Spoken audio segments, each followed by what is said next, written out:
सभी का railway exam expert channel पे आरपीएफ कांस्टेबल का एग्जामिनेशन डेट आउट कर दिया गया है। 2 मार्च से जो है आप सभी का एग्ज़ाम होने वाला है।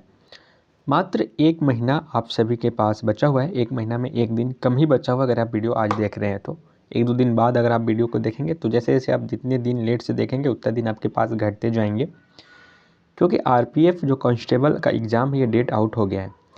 अब ये जानना है कि 1 महीना की जो रणनीति होगी क्या होगी।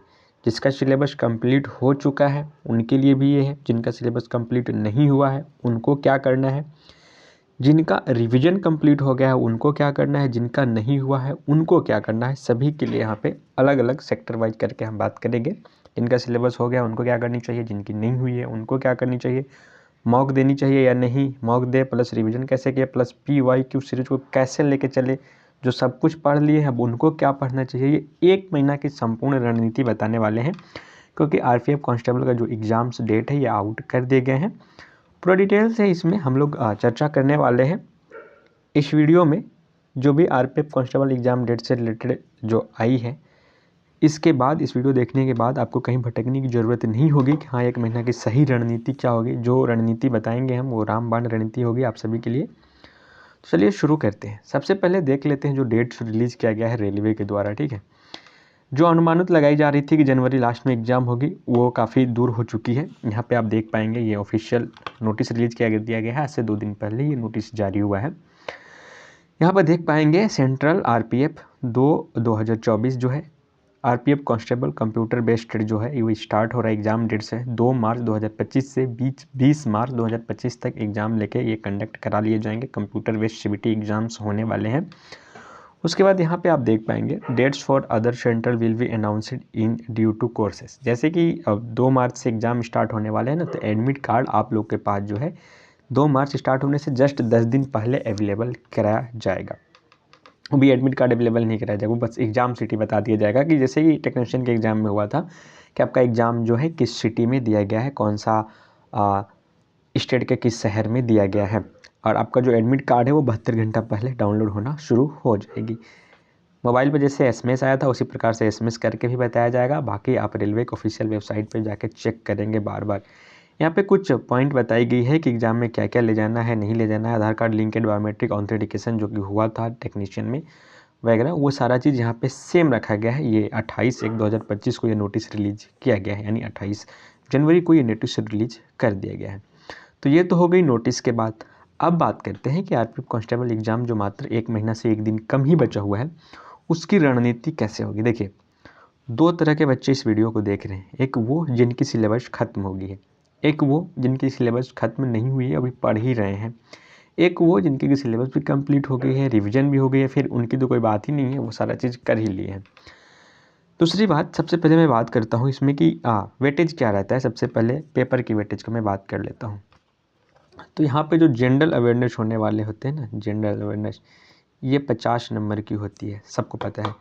उस पर जो मैथ का रोल होता है यहाँ पे वो 35 नंबर का होता है। ठीक है, उसके बाद रीजनिंग का जो रोल होता है ये रोल होता है आपका 35 नंबर का।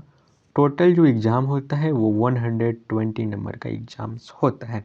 ठीक है, कटअप के अंदर आप तभी शामिल हो पाएंगे जब आपका 85 प्लस नंबर रहेगा, अदरवाइज आप कटअप के अंदर शामिल नहीं हो पाएंगे। भी मैं क्लियर आपको बता दे रहा हूँ, जैसा कि फॉर्म जिस हिसाब से गिरा हुआ है, जिस हिसाब से एनालिसिस किया गया है, तो ये पता चल गया। दूसरी बात कि ये जो जनरल अवेयरनेस है इसमें आपका साइंस का भी तीनों पोर्शन शामिल रहेगा, जिसमें कि आपका फिजिक्स हो गया, केमिस्ट्री हो गया और बायोलॉजी हो गया। इसमें आपका साइंस का भी पोर्शन काउंट रहेगा। फिजिक्स केमिस्ट्री बायोलॉजी के बाद आपका इसमें हिस्टोरी भी रहेगा, हिस्ट्री भी रहेगा, पॉलिटी भी रहेगा, स्टैटिक जीके भी रहेगा। ठीक है, तो इस हिसाब से देखा जाए तो सबसे ज़्यादा जो क्वेश्चन यानी जो प्रश्न जो मार्क्स सबसे ज़्यादा उठने वाले हैं वो जीएस से ही उठने वाले हैं। लेकिन इसके साथ ही एक चीज़ और भी नोटिस करना है कि सबसे ज़्यादा सब्जेक्ट्स भी इस जीएस में ही हो रहे हैं। 1 2 3 4 5 6 7 सब्जेक्ट्स। अभी मैंने इसमें करेंट अफेयर को नहीं जोड़ा है। अगर करेंट अफेयर को जोड़ लिया जाए तो टोटल 8 सब्जेक्ट्स हो जा रहे हैं जीएस में। उसके बाद दूसरा वेटेज जो है ये मैथ और रीजनिंग का दोनों लगभग सिमिलर रहने वाला है। दोनों की वेटेज, मैथ में 35 नंबर और रीजनिंग का भी 35 नंबर। 35 नंबर रीजनिंग में तो सबको स्कोर करना ही पड़ेगा, बिकॉज रीजनिंग आसान होती है तो सभी लोग इसमें स्कोर कर ही लेते हैं। उसके बाद मैथ में भी आपको सोचना है कि लगभग आपका मैक्सिमम से मैक्सिमम स्कोर हो, क्योंकि जीएस में आप कितना भी पढ़ के जाएंगे 2-4 क्वेश्चन तो इधर उधर गड़बड़ाएगा ही। तो मैथ प्लस रीजनिंग, सबसे ज़्यादा तो रीजनिंग में आपको स्कोर करना ही होगा, क्योंकि रेलवे का रीजनिंग कोई भी बच्चा छोड़ के नहीं आता है। और रेलवे की रीजनिंग के लिए, क्योंकि रेलवे हर एक जब भी एग्जाम होती है 4 साल बाद, तो रीजनिंग में कुछ ना कुछ पैटर्न आपको बदला हुआ दिखाई देता है। आप इन चीज़ों को ध्यान से सुनिएगा। तो अभी तक जितने भी एग्ज़ाम हो चुके हैं, एलपी सीबीटी 1 हो गया, टेक्नीशियन सेक्शन में तो एक ही एग्ज़ाम होता है, टेक्नीशियन का एग्ज़ाम हो गया, या फिर आरपीएफ का जो एसआई वाला एग्ज़ाम था सीबीटी 1 वो हो गया है। तो इन सारे एग्ज़ाम का, जेईई का भी एग्ज़ाम हो गया, तो उसमें आप देख लेना है कि रीजनिंग प्रीवियस ईयर में जो पूछा गया है, किस प्रकार का पैटर्न पूछा गया, प्लस प्रीवियस ईयर आपको सारा क्वेश्चंस कर लेनी है। अब बात करनी है कि 1 महीना का जो समय बच गया है, 1 महीना में छात्रों को क्या करना चाहिए। जो 1 महीना की मात्र समय बची है, आप यहाँ पर देख पा रहेंगे, ओनली 1 महीना का ही समय बचा है। 1 महीना में छात्र क्या करें।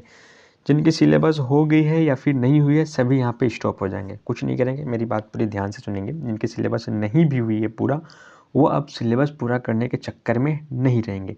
आपको प्रीवियस ईयर क्वेश्चन अब देख लेना है, प्रीवियस ईयर क्वेश्चन देखना है, ठीक है। पिछले 2-3 बार का प्रीवियस ईयर क्वेश्चन देखिए, किसका वेटेज ज़्यादा रह रहा है। अगर उस चीज़ों में आपकी थोड़ी सी कन्फ्यूजन है, उस चीज़ों में, जैसे कि प्रीवियस ईयर में आपने देख रहे हैं कि प्रॉफिट एंड लॉस का क्वेश्चन ज़्यादा है, या टाइम एंड वर्क का क्वेश्चन ज़्यादा है, या फिर आप हिस्ट्री के देख रहे हैं कोई चैप्टर का क्वेश्चन ज़्यादा है, और उस चीज़ से संबंधित आप में कमियाँ हैं, वो चीज़ आप नहीं पढ़ पाए हैं, तो वो चीज़ें आप एक दिन टाइम निकाल के पढ़ लें। मतलब कोई एक टॉपिक टाइम दे के आधा घंटा 10 मिनट टाइम निकाल के पढ़ लें। वो पार्ट टाइम का टॉपिक मैं बता रहा हूँ।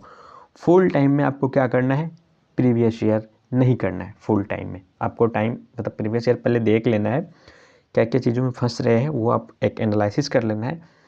आपको सबसे ज़्यादा ध्यान देना है मॉक में। यहाँ पे जो मॉक दिखाई दे रहा है ना, सबसे ज़्यादा ध्यान मॉक में देना है। जब आप मॉक टेस्ट दे रहे होंगे, वहाँ पे आपकी कितनी स्कोर आ रही है, उस स्कोर को काउंट करना है। मॉक टेस्ट में स्कोर काउंट ही आपको बता देगा कि हाँ, इस बार आपका आरपीएफ एसआई, ये जो कांस्टेबल का एग्ज़ाम होने वाली है, ये निकलेगी या फिर नहीं निकलेगी। मॉक क्या करना है, ऑनलाइन के माध्यम से मॉक देना है, बिकॉज आपका पेपर भी ऑनलाइन सीबीटी बेसिस पे होने वाला है, तो ऑनलाइन माध्यम से ही मॉक देना है।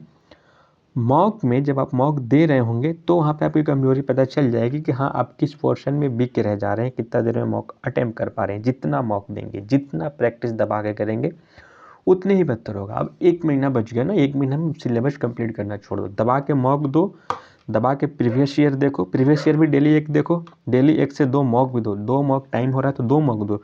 जो रिवीजन, जिसका सिलेबस खत्म हो गया वो रिवीजन भी कर ले, लेकिन जिसका सिलेबस खत्म नहीं हुआ है वो मॉक दे, मॉक को एनालिसिस करें। मॉक में जिस क्वेश्चन में फंस रहे हैं, जो क्वेश्चन गलत हो रहा है, उसको ध्यान से देखें, कैसे बना है उसे नोट करें, उसे उसी दिन रिवाइज कर लें, ठीक है।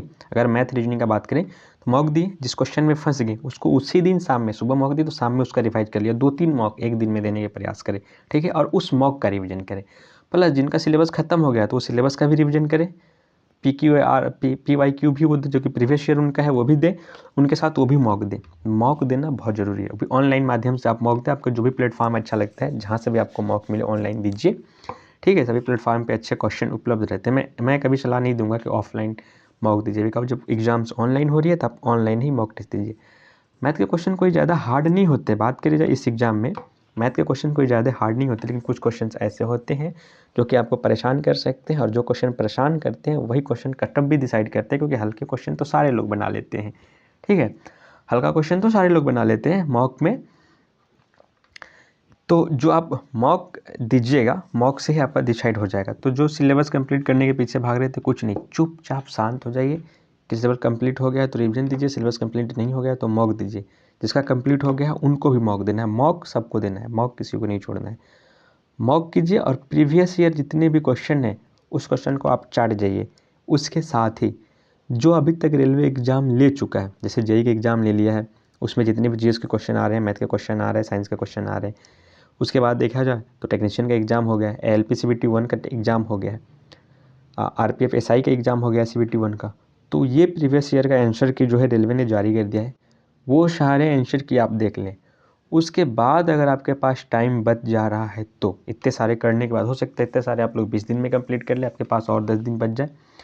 तो इसके बाद अगर किसी के पास टाइम बच जा रहा है, तो उसके लिए मैं बता रहा हूँ, टीसीएस जो आपका एग्ज़ाम कंडक्ट कराती है, टीसीएस अभी 2024 में जितना भी एग्ज़ाम कंडक्ट कराई है, 2024 में टीसीएस जितना एग्ज़ाम कंडक्ट कराई है वो एसएससी का ही एग्ज़ाम टीसीएस ही लेती है, जो सीजीएल हो गया, एमटीएस हो गया। अगर टाइम है तो उन सारे क्वेश्चंस को भी आप देख लें, जितना भी एग्ज़ाम अभी टीसीएस ने कराया है। उसके बाद जीएस का बात करें, टाइम बच रहा है तो जीएस के लिए आप एनसीईआरटी पढ़ लें, एनसीईआरटी 9th-10th का, ज़्यादा आपको नहीं पढ़ना है। 9th-10th का एनसीईआरटी, अगर टाइम बच रहा है, मुझे लग नहीं रहा है कि यहाँ तक कोई पहुँच पाएगा, बिकॉज एनसीईआरटी पढ़ने का टाइम किसी के पास नहीं होगा। लेकिन हाँ, हो सके तो टीसीएस का सभी क्वेश्चंस आप देख लें, खासकर स्टैटिक जीके का और करंट अफेयर का। क्वेश्चन रेलवे रिपीट करता है, ये सबको पता है, ठीक है। लेकिन जो इतना भी नहीं कर पा रहे हैं, तो इससे पहले जो मैंने बताया कि मॉक टेस्ट तो देना सबको अनिवार्य है। मॉक दीजिए, दबा के मॉक दीजिए, एक दिन में 2 मॉक दीजिए, 3 दीजिए।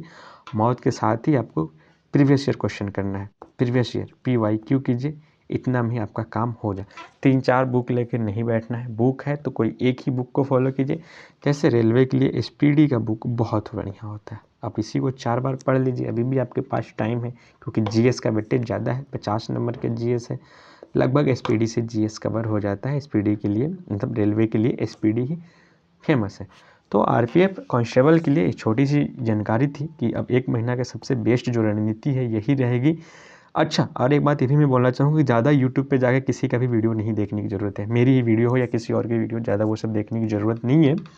आपको क्या करना है, अपना पढ़ाई करना है, ऑनलाइन मॉक दीजिए, रिविज़न कीजिए, PYQ देखिए जहाँ से भी मिल रहा है। बार बार जाके रणनीति नहीं देखना या फिर किसी टीचर को नहीं देखना है। बहुत सारे बैच निकलता है ना, नैया पार, तो संग्राम, तो महाकुंभ बैच, वो सब देखने की ज़रूरत नहीं है। बहुत हल्का हल्का क्वेश्चन पूछ दिए जाते हैं, आप उसमें खुश हो जाते हैं, हाँ हम तो सारा क्वेश्चन अटैम्प्ट कर पा रहे हैं। इस बार वैकेंसी कम है, कट ऑफ ज़्यादा जाएगी, लोग ज़्यादा अवेयर है, ये सोशल मीडिया का प्रभाव है कि बहुत ज़्यादा लोग फॉर्म भी डाल दिए हैं, आप किसी भी जोन से भरे होंगे, तो इस बात को अपने दिमाग में रखना है। और हाँ, बिना मेहनत किए नहीं मिलने वाला है। तो जो नॉर्मल मेहनत करते हैं, आप जाके कभी, जो लोग लाइब्रेरी नहीं ले जाते हैं पढ़ने के लिए, बहुत लोग ऐसे हैं जो रूम पे ही पढ़ते हैं, लाइब्रेरी नहीं जाते हैं।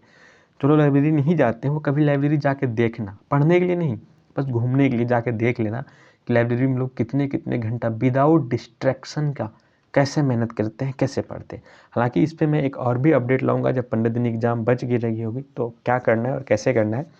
बाकी अगर आप लोग चाहते हैं कि एक प्रॉपर डेडिकेटेड वीडियो हो कि मैथ किससे पढ़ना चाहिए, ये इस एग्ज़ाम का मैं बात नहीं कर रहा हूँ, ये एग्ज़ाम तो ख़त्म हो गई, आने वाले जो भी रेलवे की एग्ज़ाम्स है, एनटीपीसी हो गई या फिर ग्रुप डी के लिए, तो आप बेहतर तैयारी कैसे करेंगे, मैथ कहाँ से पढ़नी चाहिए, जीकेस कहाँ से पढ़नी चाहिए, साइंस किससे पढ़नी चाहिए, और रीजनिंग की प्रैक्टिस कैसी करनी चाहिए, अगर उससे रिलेटेड आप लोग वीडियो चाह रहे हैं, तो मैं एक अनुभवी, बहुत ही अनुभवी, वो अभी जॉब भी कर रहे हैं रेलवे में, उनसे रिलेटेड मैं उनसे बात करके आपको बता सकता हूँ, उनसे मेरी प्रॉपर बात होती रहती है। अगर आप चाहेंगे तो मैं बनाऊंगा, ज़रूरत होगी तब कमेंट में से आए कमेंट, तब अदरवाइज कोई बात नहीं, आप अपना तैयारी कीजिए। मेरी शुभकामनाएं आप सभी के साथ हैं। बहुत बहुत धन्यवाद।